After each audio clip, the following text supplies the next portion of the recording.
দেখছেন ভোরের সময় আবারও শীতের খবর। রাজশাহীতে বইছে মাঝারি শৈত্যপ্রবাহ। একই অবস্থা উত্তরের জেলা পঞ্চগড়েও।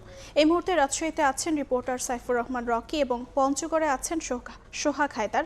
সরাসরি প্রথমে যাচ্ছি রকির কাছে। গত এক সপ্তাহ ধরে রাজশাহীতে শীতের যে প্রকোপ তা হাড়ে হাড়ে টের পাচ্ছে রাজশাহীবাসী। কারণ শীতের এই তীব্রতা 7 থেকে 8 ডিগ্রি সেলসিয়াসের মধ্যেই ওঠানামা করছে। গত এক সপ্তাহে কিন্তু শীতের যে প্রকোপ আপনারা জানেন, তীব্র থেকে মাঝারি থেকে মৃদু শৈত্যপ্রবাহ রাজশাহী অঞ্চলের উপর দিয়ে বয়ে যাচ্ছে। আমরা রাজশাহী শিরোল রেল স্টেশন এলাকায় আছি। সেখানে বেশ কিছু ছিন্নমূল মানুষের এখানে বসবাস করে। আপনারা দেখছেন যে এখানে আসলে কত কষ্ট করে আসলে তারা রাত্রি যাপন করে, সেই চিত্র আপনাদেরকে দেখানোর চেষ্টা করছি।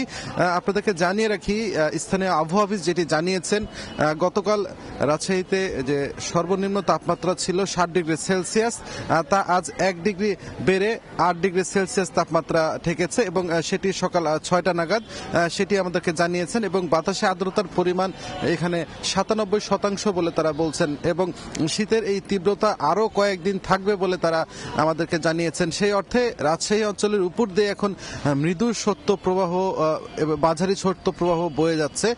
কখনো মৃদু কখনো মাঝারি, এইভাবে আসলে চলছে।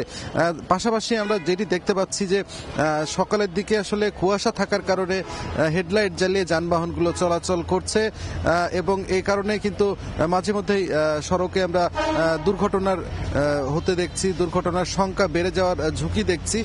পাশাপাশি সাধারণ মানুষ আসলে প্রয়োজন ছাড়া ঘর থেকে বের হচ্ছে না। শীতের যে কনকনে ঠান্ডা বাতাস আছে, সেই কনকনে ঠান্ডা বাতাসের কারণে কিন্তু এখানে চরম ভোগান্তিতে পড়েছেন সাধারণ হতদরিদ্র মানুষ ও খেটে খাওয়া মানুষেরা। তারা যেটি বলছেন যে প্রতিদিন তারা কাজের জন্য আসলে সকালে ঘর থেকে বেরিয়ে কিন্তু খুব বেকায়দায় পড়ছেন। যারাও বা অফিসগামী যেসব মানুষজন যারা ঘর থেকে বের হচ্ছেন, তারাও মোটা কাপড় চোপড় পরে আসলে তারা বের হচ্ছেন। তারপরেও শীতের যে তীব্রতা এটি এত বেশি, সেটি আসলে এই কাপড় চোপড় পরেও সেটি আসলে মানছেন না বলে তারা জানাচ্ছেন। সব মিলে সাধারণ মানুষের ভোগান্তি প্লাস যদি আমরা বলি সেখানে ছিন্নমূল খেটে খাওয়া মানুষের ভোগান্তি, সেটি আসলে কয়েক গুণ মাত্রায় আসলে বেড়ে গেছে। স্থানীয় আবহাওয়া অফিসের যে ভারপ্রাপ্ত কর্মকর্তা রহিদুল ইসলাম তিনি আমাদেরকে জানিয়েছেন আগামী 10 তারিখের পর আসলে এই প্রকোপ ধীরে ধীরে কিছুটা মানে কমে আসতে পারে, তখন এই দুর্ভোগের মাত্রাও কিছুটা কমতে পারে বলে তিনি কিন্তু জানাচ্ছেন। তো এর আগে এই কয়েকদিন আরো শীতের প্রকোপ থাকবেই, এমনটাই আবহাওয়া অফিস থেকে জানানো হচ্ছে। তো এই ছিল আমার কাছে রাজশাহী থেকে সর্বশেষ। এখন আমরা চলে যাচ্ছি পঞ্চগড়ে সহকর্মী সোহাগের কাছে, তিনি জানাবেন সেখানকার পরিস্থিতি।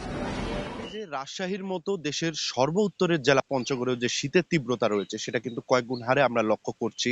গতকাল এই জেলার উপর দিয়ে মৃদু শৈত্যপ্রবাহ বয়ে গেলে কিন্তু আজকের যে তাপমাত্রা রয়েছে সেটা কিন্তু আমরা জেনেছি যে মাঝারি শৈত্যপ্রবাহ বয়ে যাচ্ছে।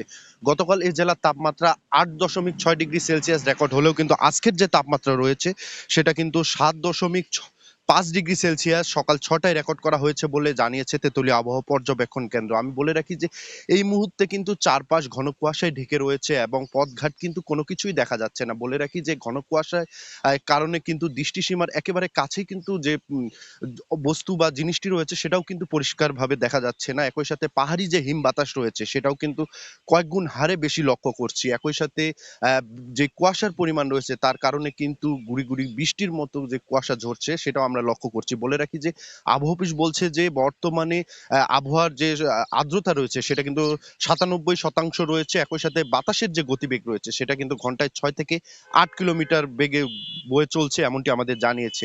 আমি দেখছি যে বেলা বাড়া শুরু করেছে, কিন্তু এই মহাসড়কে যে সকল যানবাহন রয়েছে তারা কিন্তু তাদের গাড়ির যে হেডলাইট রয়েছে সেটা জ্বালিয়ে চলাচল করছে। কারণ এই যে পরিস্থিতি বিরাজ করছে এর কারণে কিন্তু সামনের দৃশ্য কিন্তু পরিষ্কার দেখা যাচ্ছে না। এর ফলে কিন্তু তাদের চলাচলেও দুর্ভোগ পোহাতে হচ্ছে। বলে রাখি পাহাড়ি হিম বাতাস এবং ঠান্ডার কারণে কিন্তু এই জেলার মানুষ কিন্তু ইতিমধ্যে আমরা দেখেছি যে দুর্ভোগে পড়তে শুরু করেছে। বিশেষ করে যারা দারিদ্র পর্যায়ের মানুষ রয়েছে তারা কিন্তু রাতের সময়টিতে সব থেকে বেশি বিপাকে পড়ছে।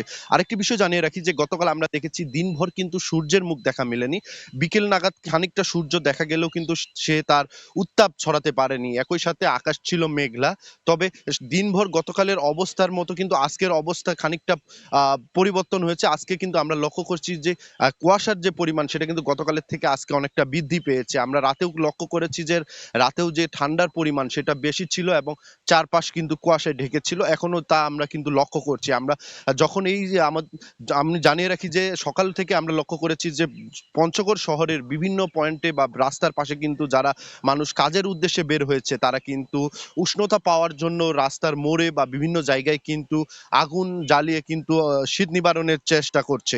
আমি জানিয়ে রাখি যে আবহাওয়া অফিস বলছে যে আগামী কয়েকদিন আরো শীতের যে তীব্রতা রয়েছে সেটা বাড়ার সম্ভাবনা রয়েছে এমনটি আমাদের জানিয়েছে। একই সাথে পাহাড়ি যে হিম বাতাস রয়েছে এর প্রভাবে কিন্তু এই জেলার মানুষের অনেকটা দুর্ভোগ শুরু হয়েছে এমনটি আমরা জেনেছি বা দেখেছি।